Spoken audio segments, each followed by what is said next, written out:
महापुरख stage ते विराजमान हैं। दास नूं सारियां दे नाम याद नहीं रहिंदे ते मोनी जी बाबा जगदेव सिंह जी उन्हां दे स्थान ते जिन्हां विचों उन्हां दे दर्शन होंदे हैं। संत बाबा मक्खन सिंह जी टूटू मजारे वाले, सो सारे ही महापुरख हर संतन कर नमो नमो। सारे महापुरखों का अति सत्कार करदिया होया आओ सारे फतेह बुलाइए। वाहिगुरु जी का खालसा, वाहिगुरु जी की फतेह। दास तो पहला बहुत ही सत्कारयोग सिंह साहेब ज्ञानी गुरबचन सिंह जी जथेदार श्री अकाल तख्त साहेब जो आप जी नूं सत्संगत की महिमा दर्शा रहे सन गुरबाणी द्वारा। उपरंत संत ऋषि राज जी जिन्हां ने उसी विचार नूं अगे तोरिया। सतगुरु श्री गुरु ग्रंथ साहिब जी महाराज वाह वाह बाणी निरंकार है, तिस जेवड़ अवर न कोई।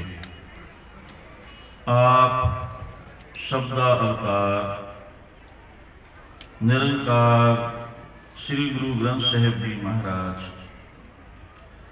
एक ओंकार सतनाम तो 18 10 20 तक अखर अखर तुर की बाणी अकाली बाणी है, निरंकार है। सतगुरु जी ने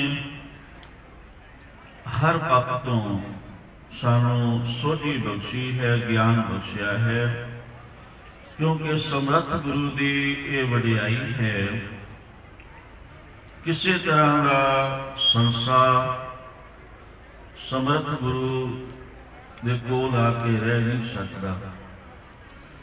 दुनिया की ऐसी कोई समस्या नहीं है जिहदा हल श्री गुरु ग्रंथ साहिब महाराज दे कोल ना होवे, क्योंकि समर्थ हैं, सर्वशक्तिमान हैं। इसे करके सतगुरु रामदास साहेब जी महाराज ने फरमाया है, बाणी गुरु गुरु है बाणी विच बाणी अमृत सारे। गुरबाणी कहे सेवक जन मानै, प्रतख गुरु निस्तारे। सतगुरु अर्जन देव साहेब जी महाराज फरमाउंदे हैं, तुर की बाणी आई तिन सगली चिंत मिटाई। दयाल पुरख मेहरबाना हर नानक साच वखाना। सत्संगत विचों सारी सोझी प्राप्त होती है, क्योंकि महापुरखों ने अपने जीवन दे विच गुरसिखां ने जो कमाई की होंदी है, जिहड़े सतगुरु दे बचन कमाए होंदे हैं, ते उन्हां कमाए हुए बचनां दा जो जीवन का तजर्बा होंदा है, वो आप संतां दे नाल साझा करते हैं। जो सानू बहुत समय तो बाद, बड़ी साधना तो बाद ज्ञान होंदा है, वो महापुरख सुखैन ही साडे नाल साझ करके बचनां दी वो बहुत सौखे शब्दों के विच सानू सारा सिद्धांत दर्शा देंदे हैं। पर गल है कमाई की, जे को बचन कमावे संतन का सो गुर प्रसादी करिए। सत्संगत का बड़ा महात्म है, संगत का गुण बहुत काई, इसकी महिमा भी कही नहीं जा सकती, बहुत वड्डी वडियाई है। पर उस तो वड्डी वडियाई उन्हां दी है, उस तो धन भाग उन्हां दे हन जिहड़े सत्संगत विच आके संतां दे बचनां दी कमाई करते हैं। ते जिन्हां ने सतगुरु दे संतां दे बचन कमाए हैं, फिर उन्हां ते सतगुरु की बख्शिश होंदी है, निरंकार की कृपा होंदी है। ਤੇ ਜਦੋਂ ਫਿਰ ਵਾਹਿਗੁਰੂ ਦੀ ਕਿਰਪਾ ਹੋ ਜਾਵੇ ਤਾਂ ਹੀ ਕਹਾਂ ਪ੍ਰਵਾਹ ਕਾਹੂ ਕੀ ਜਾਹੇ ਬਸੀਸ ਧਰਿਓ ਗੁਰ ਹੱਥ।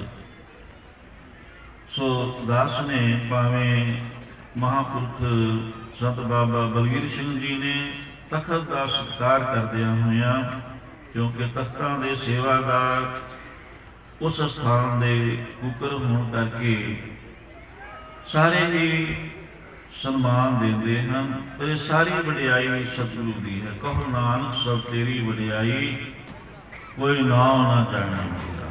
ਉਸ ਸਥਾਨ ਦੀ ਮਹਿਮਾ ਹੈ, ਉਸ ਪਾਵਰ ਦੀ, ਉਸ ਸ਼ਕਤੀ ਦੀ ਵਡਿਆਈ ਹੈ। ਕਲਗੀਧਰ ਪਾਤਸ਼ਾਹ ਦੀ, ਜਿਨ੍ਹਾਂ ਨੇ ਸਾਡੇ ਤੇ ਇਹ ਮਹਾਨ ਬਖਸ਼ਾਂ ਕੀਤੀਆਂ, ਜਿਨ੍ਹਾਂ ਦਾ ਸਦਕਾ ਅਸੀਂ ਖੁਸ਼ੀਆਂ ਨੇ ਗੁਰਬਾਣੀ ਦੇ ਰੂਪ ਦੇ ਵਿੱਚ ਉਚਾਰਨ ਕੀਤੀਆਂ।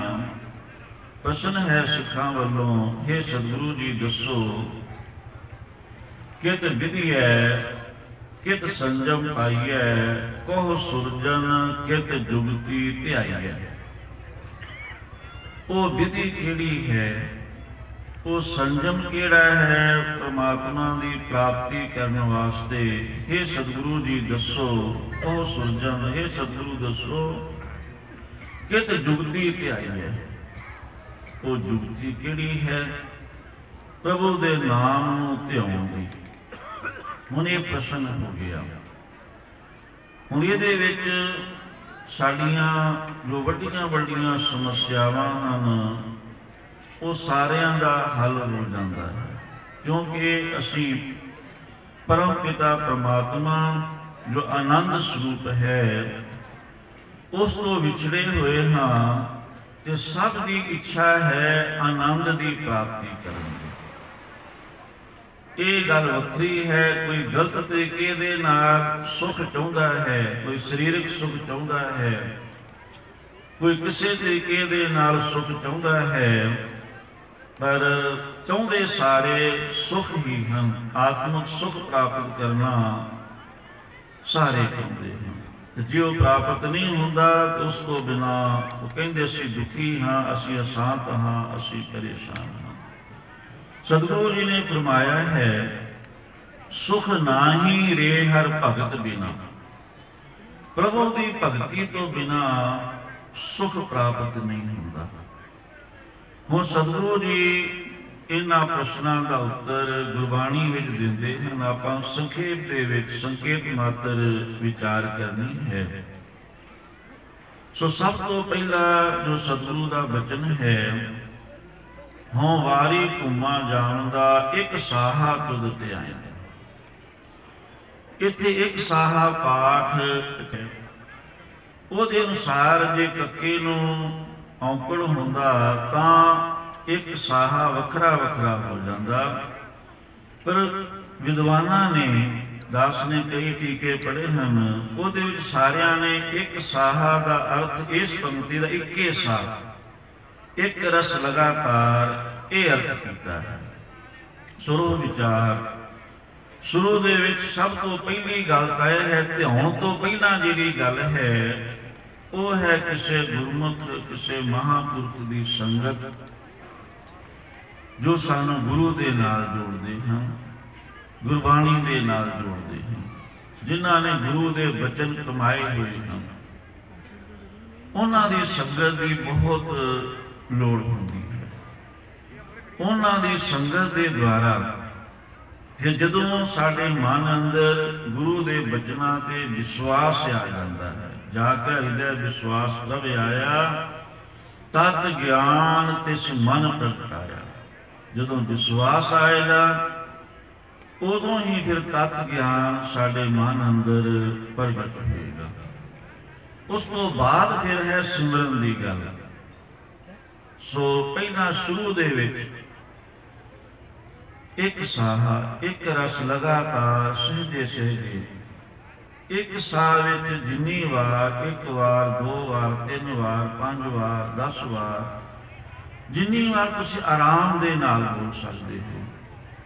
ਤੇਜ਼ੀ ਜਾਂ ਕਾਲਾਪਨ ਨਹੀਂ ਹੋਣਾ ਚਾਹੀਦਾ। ये ध्यान रखना है भी एक साथ असीं जे 3 वारी वाहिगुरू बोलिया है भी की साडा मन, की साडी सुरत, की साडा ध्यान विच सी, कि असीं होश दे नाल जपिया है कि बेहोशी दे विच ही जपिया है। इस गल का ध्यान रखना जरूरी है। शुरू दे विच मन कीਆਂ मत्ती खिंडियां, साडे मन दीयां बिरतियां अनेक तरह के नाल खिंदरियां होईयां हन, पर हौली हौली अभ्यास करदियां करदियां सानू सोझी आउण लग जाती है। पता लगता है साडी जो आत्मा है वो सानू दसेगी भी तेरा मन टिक रहा है, तेरा मन नहीं टिक रहा, क्योंकि साखी चेतनता आत्मा है। सिमरन मन ने करना है, जजमेंट बुद्धि ने करनी है, निर्णय बुद्धि ने करना है। चित साडी याद शक्ति है। सो चौथा आ जाता है हंकार, जो अहम है। सुरो विचार समा इजाजत नहीं देता। सो संखेप दे विच, सो शुरुआत विच असीं ये ध्यान रखना है कि साडा मन जे 2 वारी वाहिगुरू कहंदियां किते पासे चला गया तो फिर उसनूं मोड़ के लियाईए। अभ्यास करदियां करदियां यतन करिए भी 5 वार असीं एक साह विच सहजे सहजे वाहिगुरू वाहिगुरू कहिए ते साडा 5 वार वाहिगुरू कहंदियां ध्यान किसे पासे ना जावे। ध्यान दे विच बहुत वड्डी शक्ति है। श्री गुरु ग्रंथ साहिब जी महाराज ने जिथे सिमरन की गल की है उथे कूंज मन में सिमरन करिया। ऊडे ऊडे आवे सह कोसां, तिस पाछे बजरे छरिया, तिन कवण खिलावे कवण चुगावे, मन में सिमरन करिया। सिमरन कूंज दे वांग करना है। ध्यान कछु कुमी दे वांग, कुमी जल में तन तिस बाहर, पंख खीर कह नाही, कह धन्ना पूर्ण ताही को काहे जी डराही। ते ध्यान जिहड़ा है वो हंस दा गुरु ग्रंथ साहिब जी ने, ये 3 विचारां गुरु ग्रंथ साहिब जी अंदर हैं। इस तरह ध्यान विच रखना है। ध्यान जितना समा वध एकाग्र होएगा, जितना असीं होश दे नाल, चेते दे नाल, ध्यान दे नाल सुरत नूं जोड़ करके सिमरन करांगे, उतना रस भी आएगा, एकाग्रता भी वधेगी, आत्मक सुख भी प्राप्त होएगा, ते जन्मां जन्मांतरां दी अंदर भी मैल भी लवेगी। पर ध्यान जोड़न दा यतन करिए। ये पहली गल है। इस तो बाद फिर सतगुरु जी ने अगे फरमाया, श्रवणी सुनिए रसना गाइए हिरदय ध्याइए सोई। रसना के द्वारा वाहिगुरू वाहिगुरू नाम उच्चारण करिए। जां यों भी महापुरुष जो विद्वान हैं वो यों भी कह देंगे हैं, पहला वर्णात्मक, उस तो बाद फिर ध्वन्यात्मक, अर्थात्मक ते फिर भावात्मक। ये 4 तरीके हैं सिमरन दे। पहला अखरां दे वे ध्यान रखना, उस तो बाद धुनी दे वे ध्यान रखना, फिर जो वाहिगुरू शब्द है, जो भी सानू गुरमंत्र सतगुरु को मिलिया है, उस गुरमंत्र दे अर्थां दे विच ध्यान रखना। जदों फिर बिरती मन की पूर्ण एकाग्र होने लग जाए, फिर अर्थ भाव तो अगे फिर साडी जिहड़ी बिरती है वो भाव आत्मक ਉਹਦੇ ਵਿੱਚ ਲੀਨ ਹੋ ਜਾਂਦੀ है, ਗੁਰੁੰਦ हो जाती है। वो बहुत ही आनंददायक अवस्था। उस अवस्था में पुज के फिर समय का नहीं पता लगता। ताता ध्याता ध्यान ते ज्ञाता ज्ञान ये अभाव हो जाते हैं। थे ते गे इन्हां दी सोझी रहिंदी है। सुरो विचार इसे नूं गुरमत विच परा उपासना कहा है। सो इस तरह अभ्यास करदियां करदियां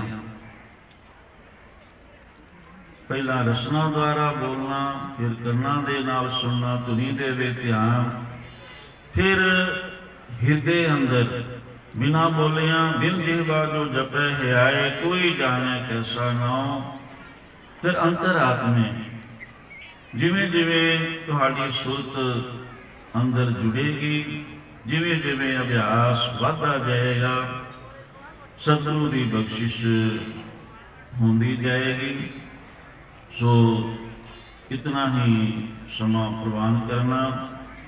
हार्दिक तौर पर सारिया ही महापुरखों का बहुत धन्यवाद है। सारिया सीसां महापुरखों दियां हन, क्योंकि जो सोची है सिमरन की, नाम की, गुरु की महिमा की, ये सब सत्संगत के विचों, महापुरखों की संगत के विचों ही प्राप्त होती है, होर कितों नहीं मिलती।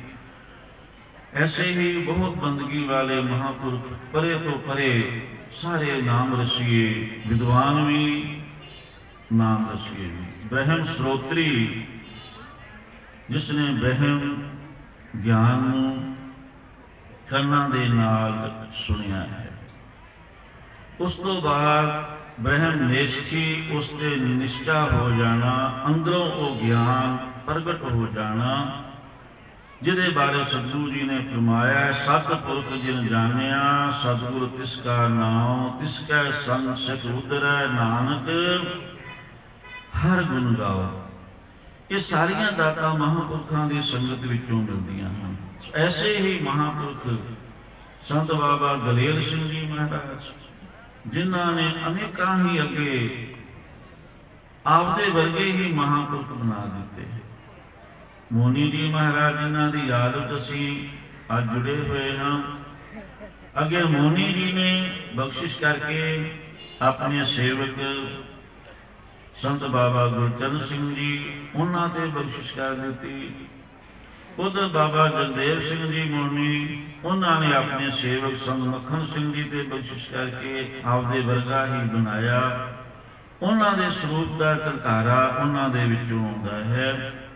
ते संत बाबा दलेर सिंह जी तो ही वरसाए हुए संत बाबा दविंदर सिंह जी, जो दास के नाल सज्जे पासे बैठे, बड़े ही प्यार वाले निर्मल आत्मा हैं।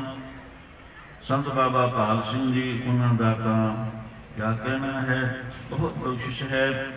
तो ये सारा कुछ एक कमाई वाले महापुरखों की बख्शिश है। जो जगदा होया दीपक है, वही अगे किसी को रोशन कर सकता है, पर रोशन वही होंदा है जो दीवा भी होवे, तेल भी होवे, ते बत्ती भी तैयार होवे, पूरी जिहदी तैयारी होवेगी वही वो चिराग जगदा है। सो महापुरुष आप परख करके बख्शिश करके वैसा ही, क्योंकि संत प्रभु का नित्य अवतार माने हैं, जो सदा ही संसार अंदर धर्म की मर्यादा को कायम करने वास्ते, कायम रखने वास्ते रहिंदे हैं। सो सारियां दा बहुत बहुत धन्यवाद। आप जी ने आशीष बख्शनी, देहो सज्जन आशीषणियां जो होवे सहब सो मेल। सो महापुरखों के प्यार का सदका ही इतनी दूर तो आके ये प्यार है, हाजरी भरनी बड़ा चाह भी होता है। एक स्थान पर जावांगे, महापुरखों की याद भी जुड़ांगे, तो कितने महापुरखों के दर्शन होंगे, कितनियां उन्होंने कमाइयां होंगी, जो गुरमुख विचारा हैं, कमाए हुए बचन हैं, वो भी सुनने का लाभ मिलेगा। भुलां गलतियां की खिमा। फतेह बुलाइए। वाहिगुरु जी का खालसा, वाहिगुरु जी की फतेह। प्रवचन श्रवण करवा रहे सन बहुत ही सत्कारयोग सिंह साहेब ज्ञानी इकबाल सिंह जी, जथेदार श्री हरमंदिर तख्त श्री